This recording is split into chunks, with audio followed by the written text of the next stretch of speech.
This is a Clouds weather alert. Good late Tuesday, early Wednesday. Meteorologist Casey Cloud here in the Weather Center right now, giving a look at those temperatures here in the late night hours. You do see some 40s here on the board. Some cool air has been the story since we had that storminess there toward that weekend and early Monday across our area. And I know towards central Florida, what a storyline. What a storyline there in terms of some tornadic activity Monday morning. I know around the Lake Mary area, a situation that folks will never forget down there in towards Seminole County.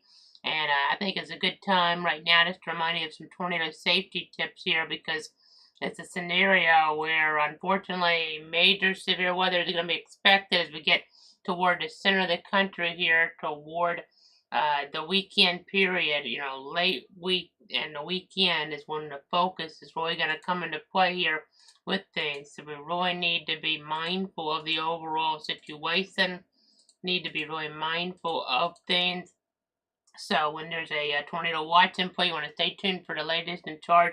Your devices have multiple ways to receive alerts, and then when a warning is issued, you want to try to avoid taking shelter in a mobile home, get inside a sturdy building, put as many walls between you and the outside as possible, and protect yourself from flying debris by putting on a bicycle helmet, football helmet, baseball helmet, something like that. I know didn't have a tornado watch towards Central Florida early Monday because the threat just wasn't widespread enough there, but I did have multiple tornado warnings, including the one in Seminole County that produced an EF2 tornado. I mean, it was on the ground for a few miles there.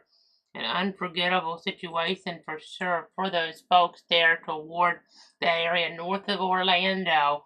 And not in my official area here, but we were on with it because it was such a big deal as it was impacting folks there toward a highly popular area. And you could just tell things were really escalating there in toward the overall situation. You know, trying to stay on for a scenario like that.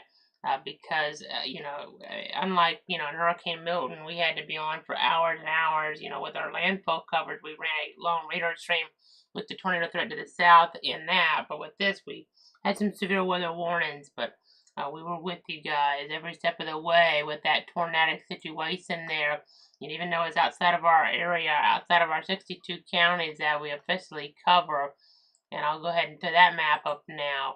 It's just, very important that I was watching things down there, and just, so was a TV station in the area that ended up being in the path. But first off, I want to look back at some of this coverage here of what transpired back there on Monday morning.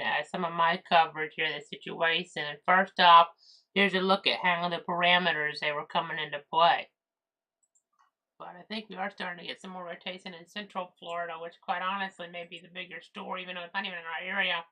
It's just the idea that what we're tracking around here doesn't look really intense.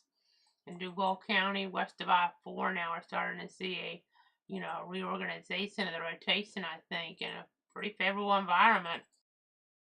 And then following that, a situation here where started to see the tornado warning scenario come into play here as we were watching things there in Central Florida.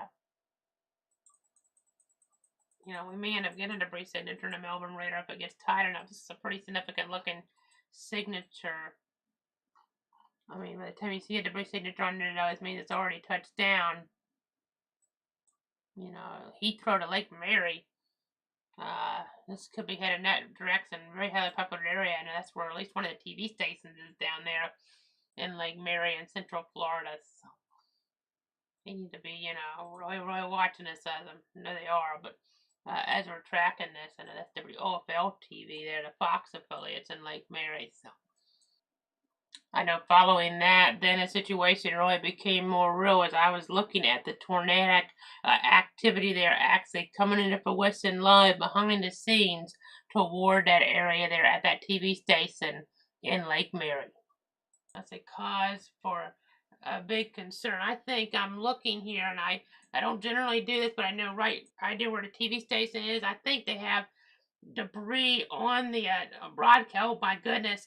I think they have a tornado right near Fox 35 in Orlando right now. We don't have access to their camera, but Their meteorologists are saying to tell everybody to get under the desk here. There's a lot of debris on their camera at the station.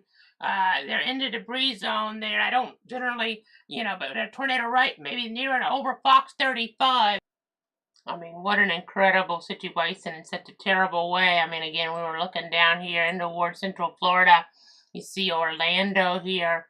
And then as we look up just a little bit here, I mean, you see some of these areas like Eustis and the like. I mean, some of these areas you see Paisley, that was impacted by the '07 tornadic situation there.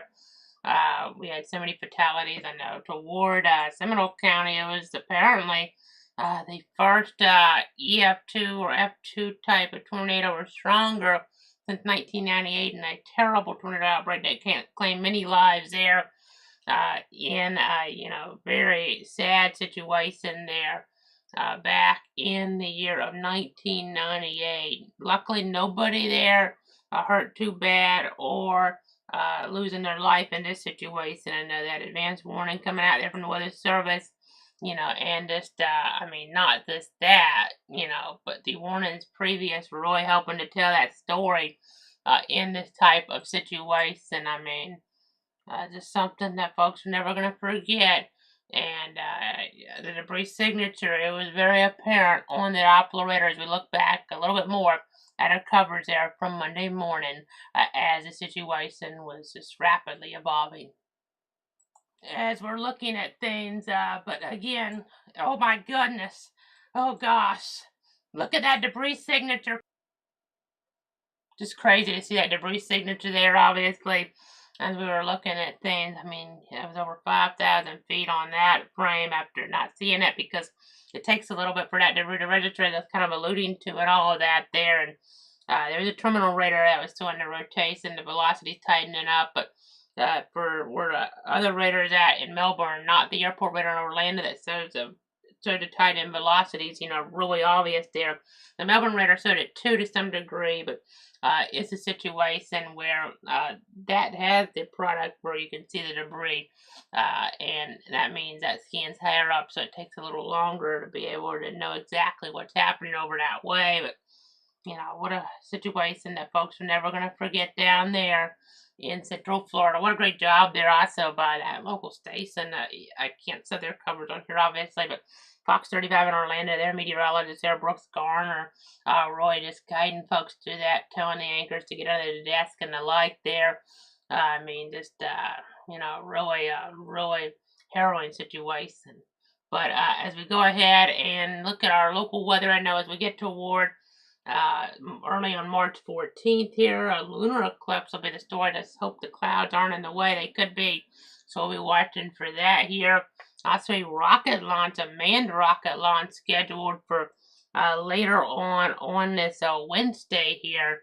And it's a situation where the weather is looking pretty good down there. And we'll keep our eyes on it, though. Obviously, I know the temperature is pretty cool right now here in toward those late night hours. But, that weather toward the weekend, we're going to be watching that locally on Sunday here. We're going to have problems potentially in terms of things like FSU baseball, maybe needing to play a doubleheader on Saturday, in fact, to get out ahead of the weather on Sunday if they want to get all 3 games in against Boston College, or they can try maybe on Friday to do the doubleheader if that's their preference, and then also play there on that Saturday as well, because Sunday's looking like it'd be too hard to get that 3rd game in. I know they didn't get a 3rd game in against Lipscomb last weekend, but a conference game coming up against Boston College. I know it'll be something there where they'll want to really try to do everything they can to get that in. I know Knowles didn't quite get it done there against the Gators tonight. They lost 7-2. They tried really hard, but came up short there against the Gators in Tallahassee. But there's 2 more games left in the series. The Knowles' first loss of the FSU baseball season in 2025. A long way to go. A lot of games left. I know as we're looking at things and the like here, just continuing to watch things. I know with FSU basketball, Leonard Hamilton squad there, losing to Syracuse. So probably, unless they go to the NIT, something like that, that was probably the last game in Leonard Hamilton's coaching career there for the Seminoles. What a great career. Congratulations on that. 23 great years there. In terms of, just getting those students to graduate and just the life there for the Seminole community.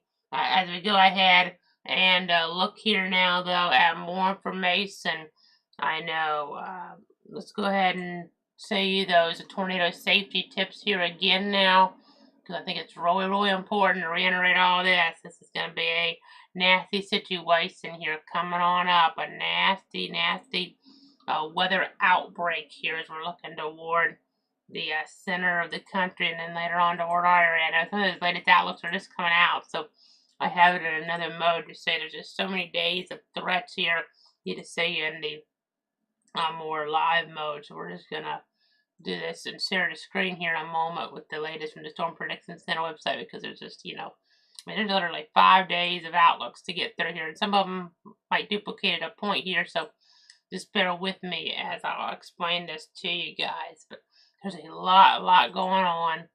I'm going to make the screen just a little bit bigger before I share that, because I want to make sure you guys can see this, because this, maybe not on this Wednesday, but later on, it's going to be a very big deal here. It could be a, just terrible tornadic setup toward our west. So, we really need to be paying attention. We'll be doing special coverage as needed. Have that logo red, obviously, for a situation like this one. So, just be, very much prepared here as we're looking at this and tracking this. So, let me go ahead and show you our screen right now. This is from the Storm Prediction Center website there, and I'm showing you some of this data at this point.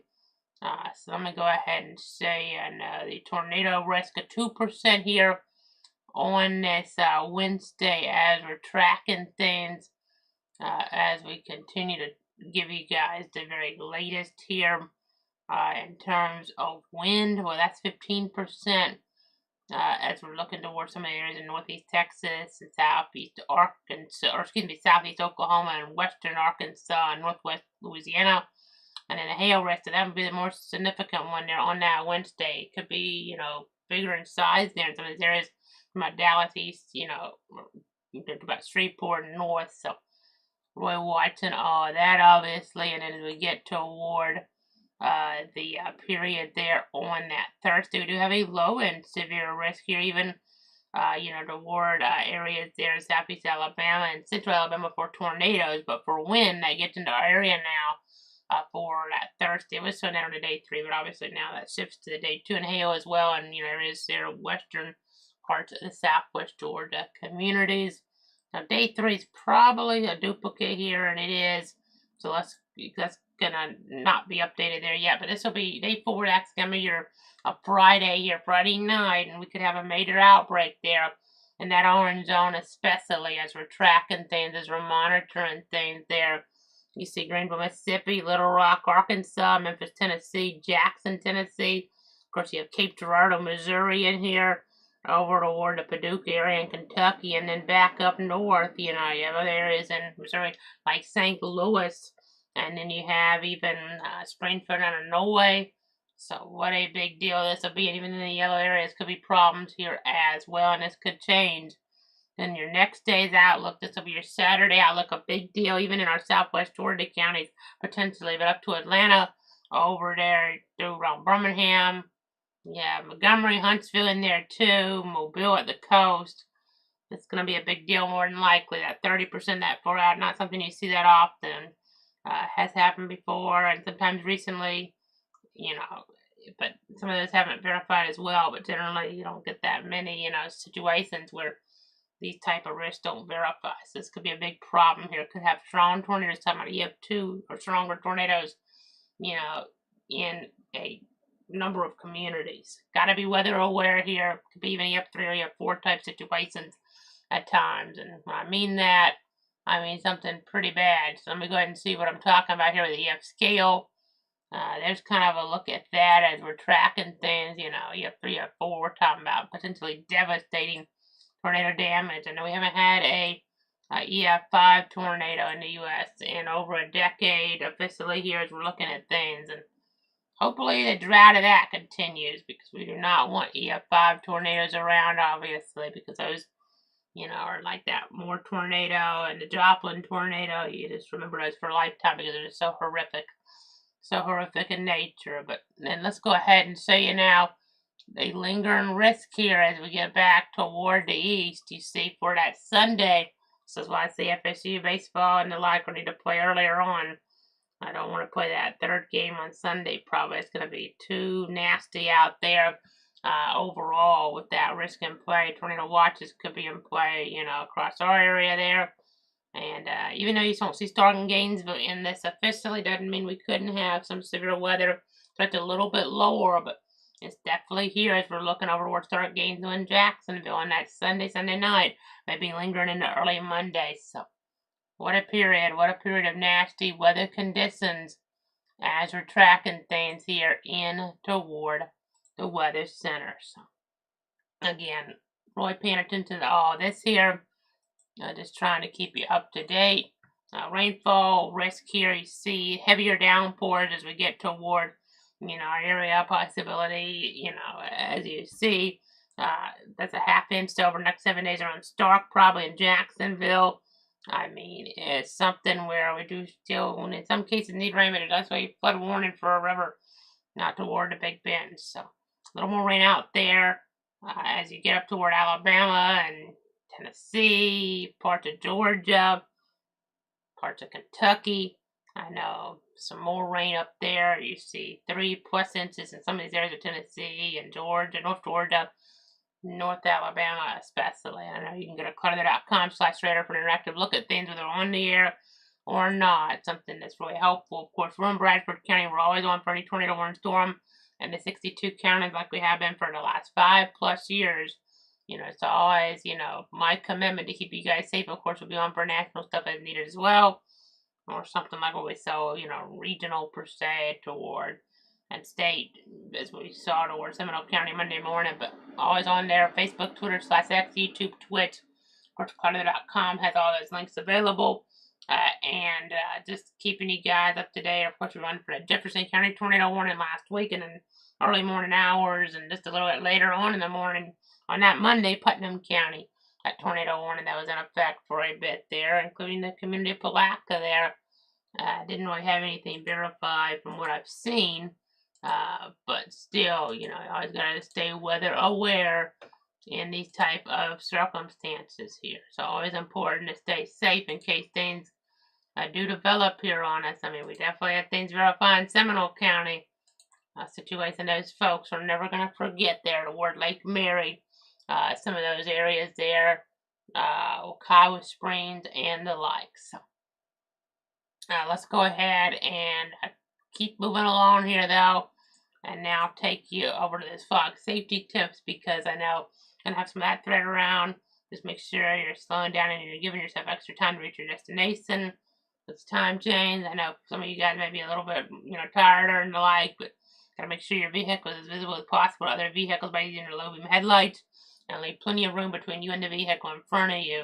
And then we see the extended forecast now. You see a 5% chance of rain here on this Wednesday. Temperature almost, around 80, but you see the big temperature contrast. I mean, it's still gonna be pretty dry overall. 43 in the morning. I mean, that's a huge contrast. We're at about 43 here east of Stark in the rural area right now. We may drop a little cooler, but I have to factor in, the areas closer to the Atlantic Ocean and the like, because they'll be a little bit warmer, obviously. So you have to factor everybody in here within the 62 counties for this. But what a contrast on that Wednesday. A little bit less on Thursday. Some western zones isolated strong to severe storm action possible. Now, it's not something that's going to be too big of a deal, probably. We wouldn't just turn the low red for that on Thursday. But it's something to stay tuned for, southwest Georgia and the like. But areas for the east might not really get much rain here on Stark. Could really break up before we get hardly any rain. If, may not even get any out of that system. But our western areas around Albany, Blakely, going to be watching there in Donaldsonville. Maybe even toward Thomasville. It kind of maybe starting to break up as it gets closer there. We'll see. But as you get toward that Friday there, 80 degrees for the high. 85 for Saturday. 79 on Sunday there.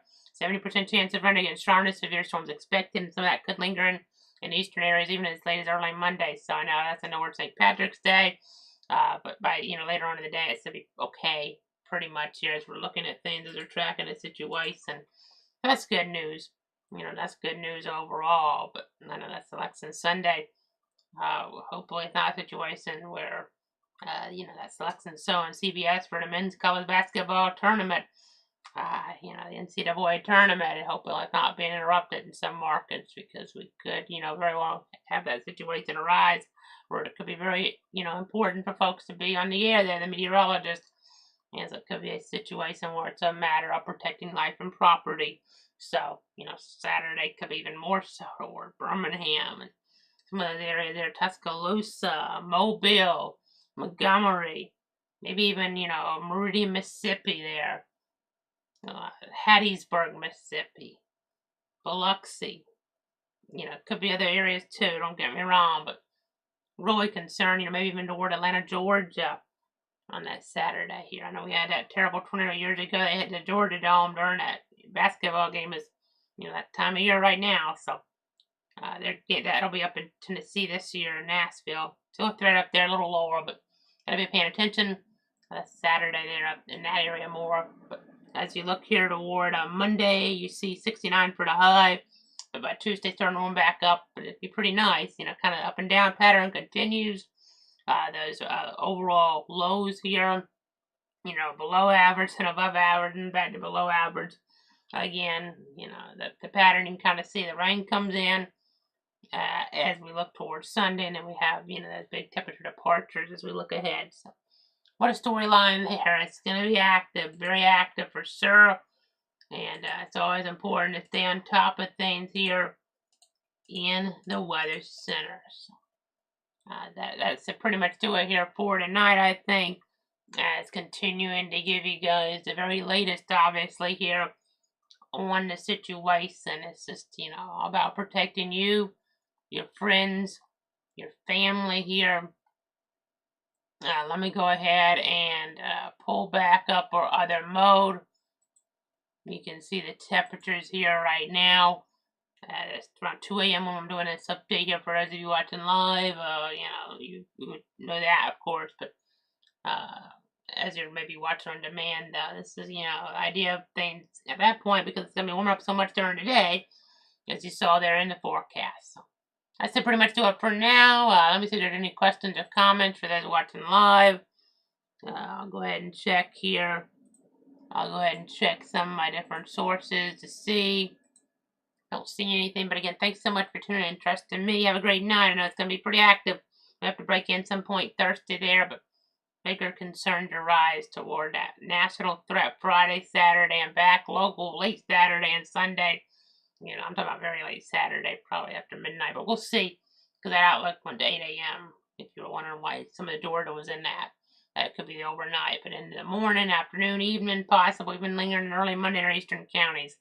And southeast counties, a possibility there. So that could be a big deal. We'll be weakening some, but still could be a big problem. Could be, it's not out of the question. We could see, a very serious tornadic outbreak out toward, some of the states, especially Alabama, Mississippi, maybe parts of Georgia could get some in our western counties there. That could be, could be really bad in our far western northern counties. That's something that's more uncertain than just the overall idea that it could be really bad here somewhere on a national level. Something, where people were talking about this outbreak for many years, potentially somewhere. Maybe, be less likely our area. It's possible something in our area could happen to that level. Our western counties, northern counties more likely, but we'll be watching for everybody. Any tornado, you saw how things sprint up that marginal 2% tornado risk there toward areas north of Orlando on that Monday morning, and it tells you it doesn't, sometimes take a big risk. We have some parameters there. Things, really came together in the atmosphere and a situation. If we would, we've seen our tornadoes up here with very low risk, so it doesn't matter. Anybody in our 62 counties could have a situation that could be a matter of life and death here. Even if it's just a weaker tornado or even damaging winds. You gotta be paying attention. It's not. You gotta be really careful. So that'll do it for now. Have a great night. Stay safe out there. I'll be back here in the days to come with more other information. The next scheduled update late Thursday, but obviously on earlier if it is necessary for those southwest Georgia counties, especially